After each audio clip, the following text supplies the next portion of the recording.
Hey dudes, I'm Hilah, and today on Hilah Cooking, I'm going to show you a really quick and simple beef and broccoli stir fry. This is one of our go-to meals around my house, and stir fry is just a great thing to know how to do because you can pretty much throw whatever you want in there. So we did a tofu stir fry many years ago, but now we're going to do a stir fry for the rest of you people, including the men folk, because if you eat too much tofu, you might grow boobs, like mine.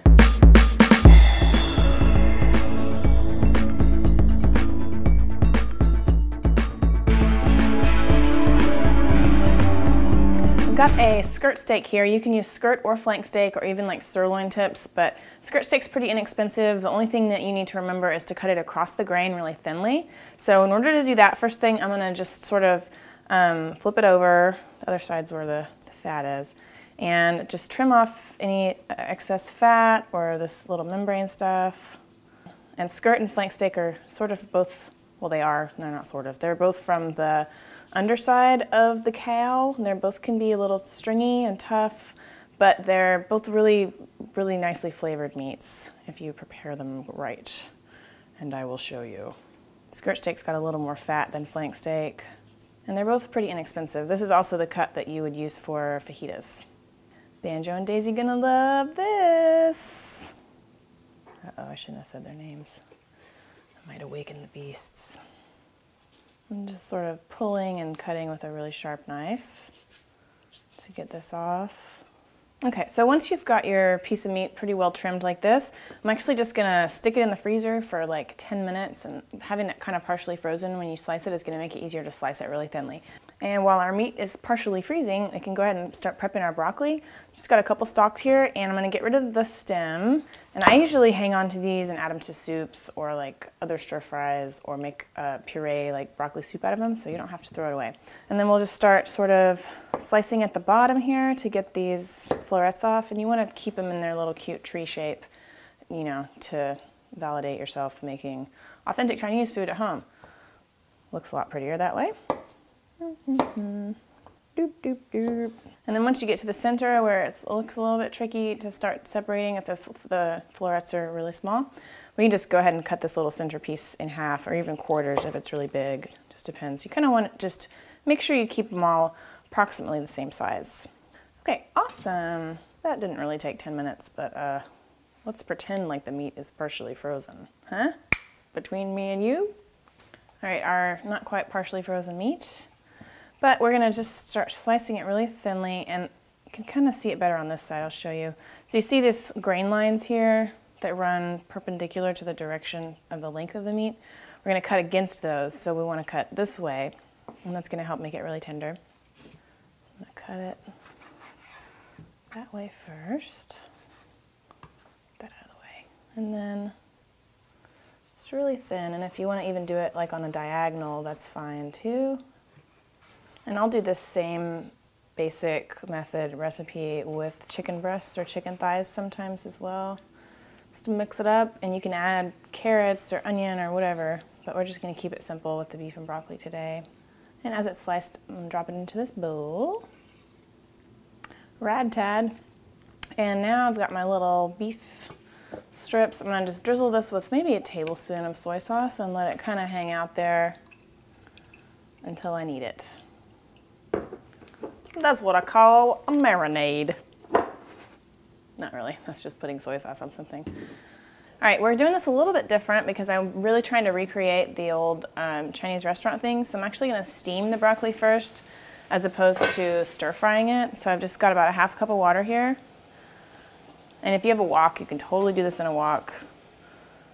But I just figured I'd show you this way since, you know, a lot of people don't have fancy stuff like woks. So, that lid's hot. All right, so we'll just cover it back up, got it on high heat, and just like a minute. We just want to get it nice and bright and crisp because we are going to toss it back with the sauce later. So just sort of like par steaming it here. So, all right, 1 minute later, got this gorgeous emerald green broccoli, and I'm just going to put it back in my bowl. Oops, you didn't see that. It'll continue to cook a little bit, but I'm not too worried about it. It should still be plenty nice and green. And get rid of this water. Okay, and now we're gonna cook our beefs. Okay, so smoking hot skillet here. I'm gonna add a couple tablespoons of oil. If you wanted to kind of saute in water to make it lower fat, you could do that. I don't really worry about it too much, as you can tell.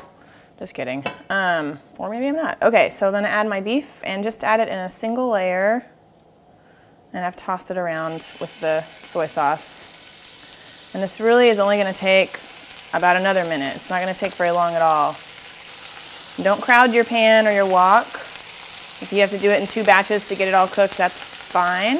Whoa!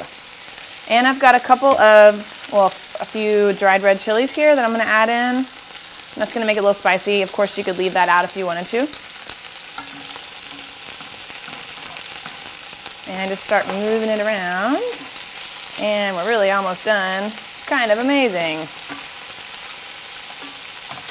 So once your beef is almost cooked, like you don't want to overcook this cut either, or else it could get tough. So once you're almost cooked here, I'm gonna add the secret ingredient, which is some oyster sauce, which is made with oysters. It just kind of adds a really nice like umami flavor, and a little bit of chicken broth,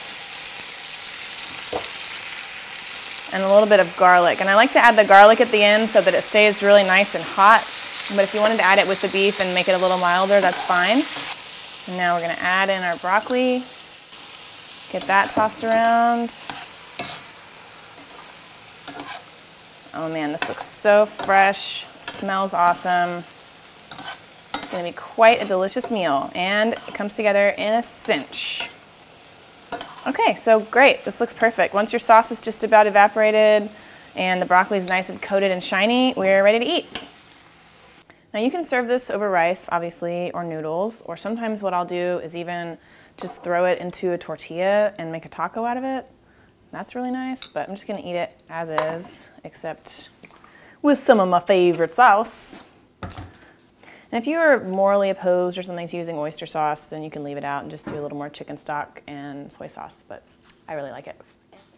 Man, it's so good. It's so tender. It's just really, really full of flavor. And it's even faster than even getting takeout, you guys, and it's so much healthier for you. I hope you try this recipe. If you want more quick and easy recipes, check out my book at learntocookbook.com. And also I have a healthy foods playlist, healthy recipes playlist. And thank you so much for watching. If you have any questions about the recipe, leave them below and I'll get to them as soon as I can. Please don't forget to subscribe, and I'll see you guys later. Bye.